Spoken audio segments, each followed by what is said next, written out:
우리는 흔히 이렇게 말합니다. 저 사람은 재능이 있어서 성공한 거야. 나는 재능이 없으니까 안 되는 거지. 타고난 사람이 따로 있는 것 같아.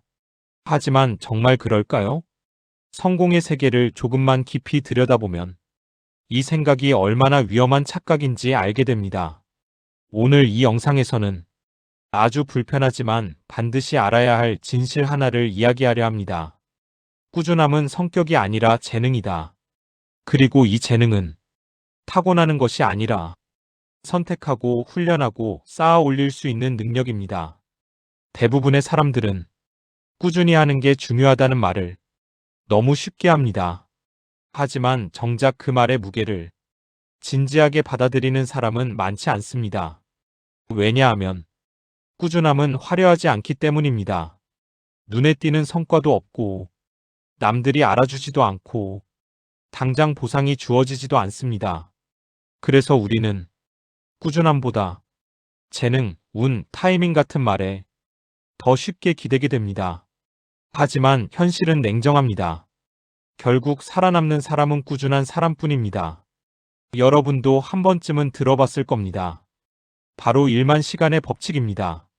어떤 분야든 전문가 수준에 도달하려면 의도적인 연습을 약 1만 시간 이상 해야 한다는 개념이죠. 이 법칙의 핵심은 시간이 아닙니다. 핵심은 그 시간을 버텨낼 수 있느냐입니다. 하루 이틀 열심히 하는 사람은 많습니다. 몇 달 정도 불타오르는 사람도 많습니다. 하지만 수년 동안 같은 방향으로 같은 일을 같은 기준으로 반복하는 사람은 극히 드뭅니다. 그래서 1만 시간은 능력의 문제가 아니라 탈락하지 않는 능력의 문제입니다. 1만 시간의 법칙은 종종 이렇게 오해됩니다. 남들보다 오래 하면 언젠가 잘하게 된다. 하지만 핵심은 시간 그 자체가 아니라 시간을 버텨낸 사람만 남는다는 데 있습니다. 대부분은 1000시간도 채우지 못합니다. 재능이 없어서가 아니라 중간에 포기하기 때문입니다. 1만 시간을 채운 사람은 이미 상위 몇 퍼센트 안에 들어와 있습니다. 즉 1만 시간의 법칙은 재능의 법칙이 아니라 탈락의 법칙에 가깝습니다. 끝까지 남아있는 사람이 이기는 게임. 이게 현실입니다. 많은 사람들이 꾸준함을 의지나 열정의 문제로 생각합니다.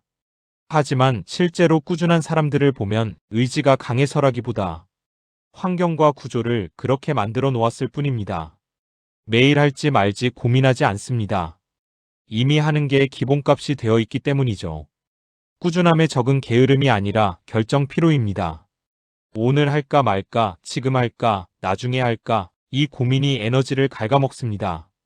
그래서 꾸준한 사람들은 선택을 최소화합니다. 시간을 정해두고 분량을 줄이고 조건을 낮춥니다. 완벽하게 해야지가 아니라 오늘은 10분만 해도 된다. 이 사고방식이 결국 1년을 만듭니다. 성공한 사람들을 보면 놀라운 공통점이 있습니다. 그들은 가장 빠른 사람도 아니었고 가장 똑똑한 사람도 아니었으며 가장 재능 있는 사람도 아닌 경우가 많습니다. 그럼에도 불구하고 그들이 이긴 이유는 단 하나입니다. 끝까지 남아 있었기 때문입니다. 중간에 포기한 사람들이 하나둘씩 사라질 때 그 자리에 계속 있었던 사람, 그 사람이 결국 승자가 됩니다. 이건 위로가 아니라 통계에 가까운 현실입니다. 여기서 아주 중요한 이야기를 하나 하겠습니다. 재능 있는 사람을 정면으로 이길 방법은 없습니다.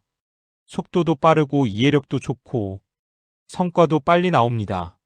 하지만 그들에게도 단 하나의 약점이 있습니다. 지루함을 견디지 못한다는 점입니다. 재능 있는 사람일수록 초반에 성과가 잘 나옵니다.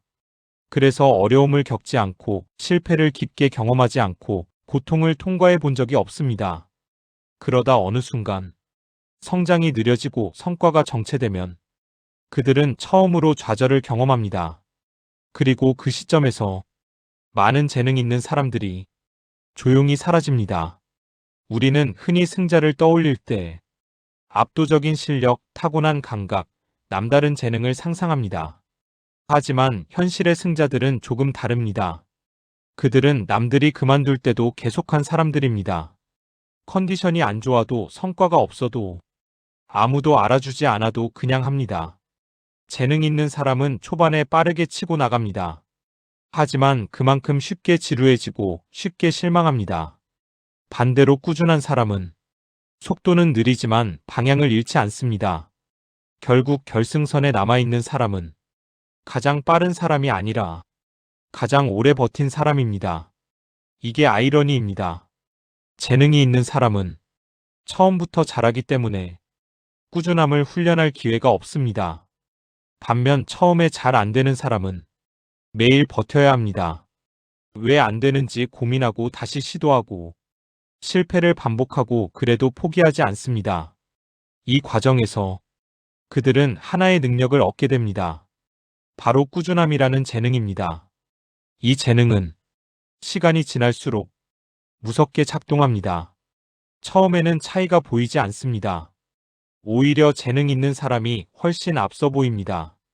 하지만 1년, 3년, 5년이 지나면 이야기가 달라집니다. 꾸준한 사람은 이미 수천 시간을 쌓았고 생각의 깊이가 달라졌고 문제를 대하는 방식이 바뀌었고 포기하지 않는 내성이 생겼습니다. 이 시점부터 재능의 차이는 의미를 잃기 시작합니다. 누적의 힘은 언젠가 반드시 역전합니다. 포기하지 않으면 실패는 존재하지 않습니다. 실패처럼 보이는 모든 순간은 사실 과정일 뿐입니다.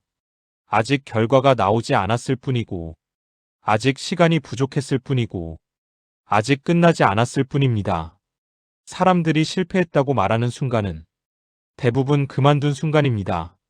끝까지 가면 그건 실패가 아니라 도착입니다. 재능 있는 사람들이 가장 힘들어하는 건 안 되는 시간입니다. 처음부터 잘해왔기 때문에 정체 구간을 견디는 법을 배우지 못했기 때문입니다. 반면 꾸준한 사람은 처음부터 안 되는 게 기본값이었습니다. 그래서 실패에도 익숙하고 성과 없는 시간을 견디는 근육이 단단합니다. 이 차이가 시간이 갈수록 격차를 만듭니다. 재능은 초반을 책임지지만 꾸준함은 후반을 책임집니다. 그리고 대부분의 인생 게임은 후반에 승부가 납니다. 많은 사람들이 말합니다. 포기하지 마라. 하지만 이 말은 너무 추상적입니다. 포기하지 않는다는 건 매번 최선을 다하라는 말이 아닙니다. 지쳐도 대충이라도 느리게라도 완전히 멈추지만 않으면 된다는 뜻입니다. 하루를 쉬어도 괜찮고 속도가 떨어져도 괜찮습니다. 다만 이제 그만하자라는 결론만 내리지 않으면 됩니다. 포기하지 않으면 그건 실패가 아니라 진행 중입니다. 여러분에게 지금 필요한 건 대단한 재능도 완벽한 계획도 아닙니다. 오늘도 내일도 그만두지 않겠다는 결심 하나입니다. 속도가 느려도 괜찮습니다. 남들보다 뒤처져도 괜찮습니다. 잘 못해도 괜찮습니다. 단 하나 그만두지만 않으면 됩니다. 왜냐하면 이 게임의 규칙은 단순하기 때문입니다. 끝까지 남는 사람이 결국 이깁니다. 그 사실을 절대 잊지 마시기 바랍니다.